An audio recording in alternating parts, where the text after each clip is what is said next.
नमस्कार साथियों, एस्ट्रो संध्या चौधरी में आज हम बात करने जा रहे हैं रोचक योग के बारे में। जी हाँ, मंगल से बनने वाला यह योग है जो कि पंच महापुरुष योगों में से एक कहा गया है, रोचक योग। तो उससे पहले मैंने दूसरे योगों के बारे में आपसे चर्चा की है, उसके लिए आप मेरे पिछले वीडियोस पे जा सकते हैं और मेरा ये वीडियो अंत तक जरूर देखिएगा। और अगर आपको पसंद आए तो लाइक, शेयर और कमेंट करना मत भूलिएगा। तो चलिए साथियों, आज हम बात करते हैं रोचक योग की, जो कि मंगल से बनने वाला योग है। तो यह जातक की कुंडली में अगर बनता है तो क्या इफेक्ट दिखाता है, नेगेटिव या पॉजिटिव, आज हम दोनों ही रूपों के बारे में यहाँ पर चर्चा करेंगे। जी हाँ साथियों, ये मैंने एक एग्जाम्पल की कुंडली ली है, उसमें दर्शाया गया है मेष लग्न की कुंडली है। पहले तो मैं ये बता दूं कि अगर रोचक योग कब बनता है जातक की कुंडली में, जैसे कि मंगल अगर अपनी मेष राशि, वृश्चिक राशि जो उनकी स्वयं की राशियां हैं उसमें, या अपने मकर राशि में जो उसकी उच्च राशि है उसमें विराजमान होते हैं और केंद्र स्थान में विराजमान होते हैं, यानी कि फर्स्ट हाउस, फोर्थ, सेवंथ या 10th में, तो जातक की कुंडली में रोचक योग बनता है। तो जैसा कि आप यह कुंडली देख रहे हैं, इसमें मैंने यहाँ 10th हाउस में यहाँ इनके मंगल विराजमान हैं, यानी कि यह मकर राशि में उच्च के होकर केंद्र में स्थित है।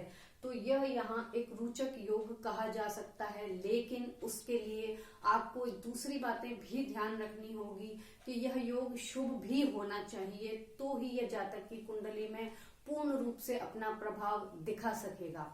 जैसे कि आपका लग्न बलवान होना चाहिए हमेशा, जो मैंने पहले भी बताया है कि लग्न हमारी पर्सनैलिटी को दिखाता है, यानी कि आपकी पर्सनैलिटी में दमखम होना चाहिए, तो यह कोई योग आप पर शुभ प्रभाव दिखा पाएंगे। अगर लग्न ही कमजोर है तो दूसरे कोई भी योग आप पर शुभ प्रभाव पूर्ण रूप से नहीं दिखा पाते हैं। उसके साथ ही ग्रहों की बलाबल जो उनकी डिग्री होती है उनमें भी बलाबल उनका विशेष रूप से होना चाहिए, डिग्री वाइज वह कमजोर नहीं होने चाहिए। और एक खास बात की मित्रों से दृष्ट होने चाहिए, मित्रों से युक्त भी हो सकते हैं, और उसके साथ मित्रों के घर में अगर विराजमान है तो भी अच्छा है, लेकिन अगर दुश्मन ग्रह से दृष्ट है या युक्त है तो वह उसके फल में कमी ला सकते हैं। तो यहाँ जैसा कि मैंने आपको दिखाया है, यहाँ 10th हाउस में मंगल मकर राशि में उच्च के हैं, सूर्य के साथ स्थित हैं। सूर्य जो कि उनके मित्र कहे जाते हैं, परम मित्र कहे जा सकते हैं, और सूर्य पंचमेश हैं, यानी कि 5th हाउस के लॉर्ड है। 5th हाउस जो कि पढ़ाई लिखाई का होता है, मान सम्मान का भी होता है, खेलों का होता है, प्रतिस्पर्धा का होता है, तो यश का भी होता है, तो संतान का, विद्या का भाव, यह भाव कहा जाता है।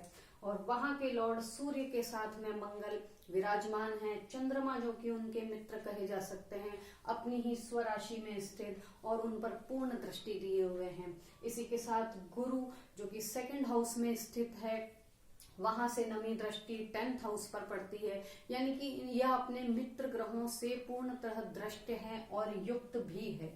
और साथ ही राहु, केतु, शनि जैसे ग्रहों का प्रभाव इन पर ज्यादा नहीं है, क्योंकि वह उनकी दृष्टि से बचे हुए हैं। तो यह सब देखते हुए, और 10th हाउस के लॉर्ड जो कि शनि बनते हैं मकर राशि के, वह स्वयं लाभ के घर में है, यानी कि बहुत अच्छा रोचक योग कहा जा सकता है।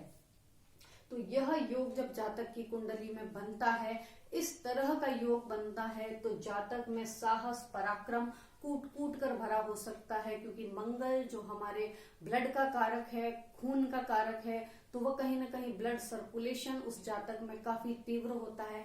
उसको क्रोध की मात्रा भी थोड़ी सी अधिक हो सकती है, लेकिन साथ ही उसमें साहस, पराक्रम कूट कूट कर भरा होता है। वह तुरंत अपने निर्णय ले सकता है, सही गलत का डिसीजन वह तुरंत कर सकता है। साथ ही उसमें ब्लड सर्कुलेशन तेज होता है, तो वह कहीं ना कहीं सेना का नायक बन सकता है, यानी कि उसे सेना, आर्मी, पुलिस, इस तरह के अफसर बनना उसको ज्यादा पसंद आ सकता है, क्योंकि वह देश की सेवा करने का भाव उसमें हो सकता है। तो वह कहीं ना कहीं इन रास्तों पे भी जा सकता है, यानी कि उसे यह चीजें आकर्षित करती है।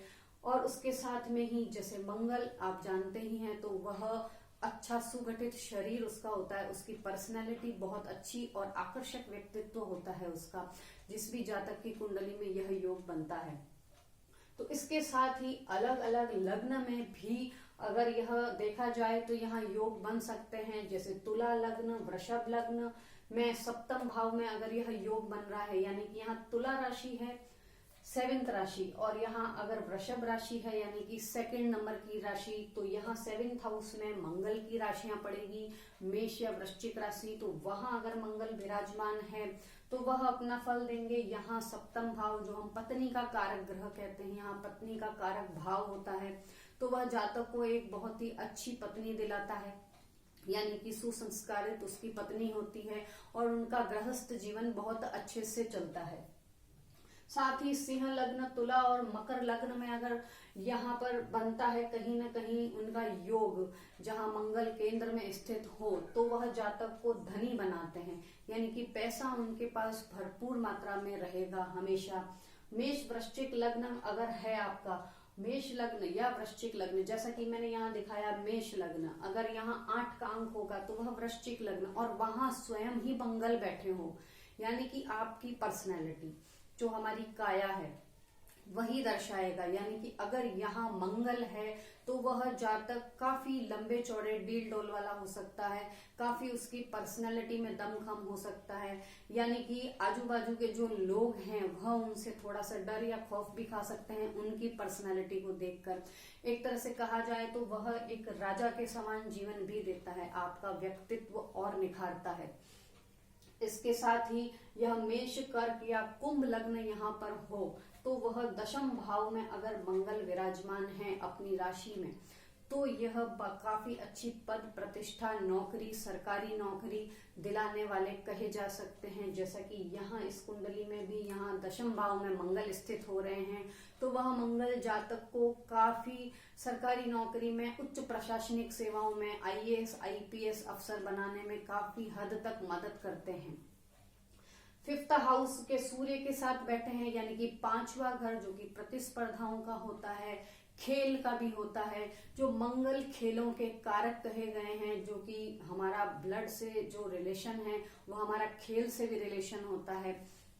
तो खेल ऐसे जो कि शारीरिक रूप से ज्यादा खेले जाते हैं, मानसिक रूप वाले नहीं, जिसको हम प्ले ग्राउंड में खेलते हैं, वो मंगल उनका कारक माना गया है। तो ऐसा जातक खेलों के प्रति भी बहुत आकर्षित होता है, वह बहुत अच्छा खिलाड़ी कहा जा सकता है। अगर उसमें मंगल मजबूत है तो वह काफी अच्छा खिलाड़ी बन सकता है। कोई ऐसा गेम्स जैसे क्रिकेट है, फुटबॉल है, या इस तरह के जो शारीरिक रूप से खेले जाने वाले गेम हैं, वहां यह आकर्षण पैदा कर सकता है। यहाँ बैठा हुआ मंगल अगर जातक का है तो रुचि बहुत देता है खेलों में भी, यानी कि कुल मिलाकर वो बड़ा अफसर भी बना सकता है, खेलों में भी रुझान ला सकता है, बहुत अच्छा खिलाड़ी बना सकता है, आपको पद प्रतिष्ठा और नौकरी काफी हद तक बहुत ऊंची पद और पदवी भी दे सकता है। तो यह सब, और कर्क लग्न में अगर यहाँ कर्क लग्न है जातक का, तो सप्तम भाव में अगर वह बैठते हैं तो उच्च के होकर बैठते हैं मकर राशि में, तो यानी कि उच्च के मंगल का प्रभाव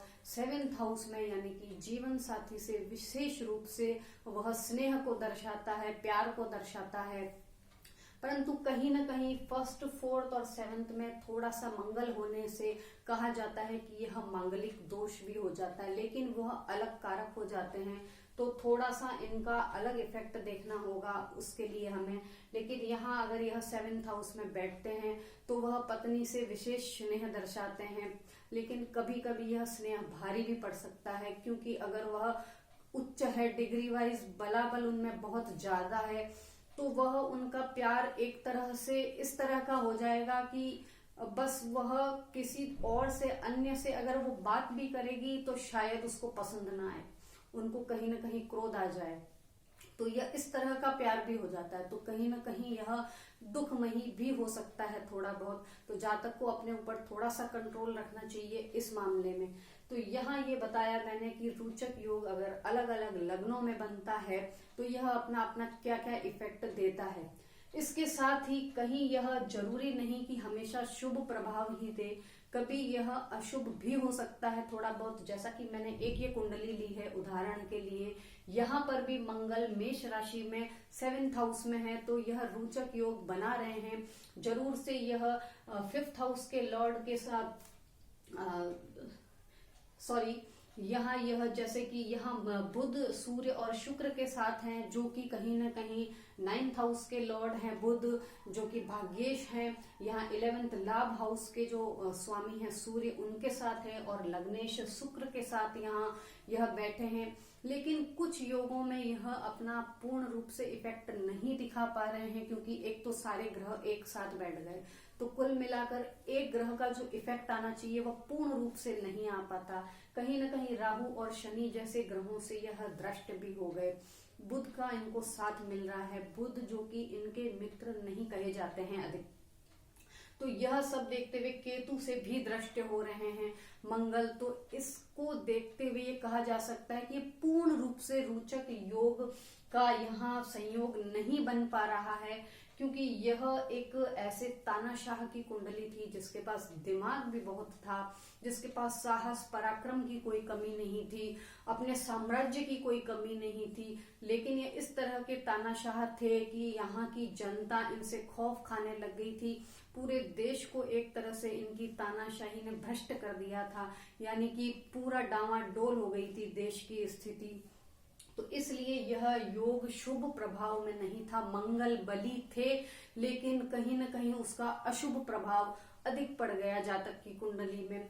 तो इसीलिए कहा जाता है कि पूर्ण रूप से यह योग को देखना है तो सारे ग्रहों की स्थिति को स्पष्ट करना अनिवार्य है, तभी हम एक निष्कर्ष पर पहुंच सकते हैं कि जातक की कुंडली में वह योग बनता है या नहीं बनता है। तो यह था रोचक योग, जो कि इन सभी के योग से बनता हुआ दिखता है। तो जातक को हमेशा अपनी कुंडली पूर्ण रूप से निरीक्षण करवानी चाहिए कि वह पूरा प्रभाव, वह योग पूरा प्रभाव उनको देगा या नहीं देगा। तो आज के लिए बस इतना ही। आगे मैं ऐसे वीडियोस में आपसे फिर मुलाकात करती रहूंगी। तब तक के लिए नमस्कार।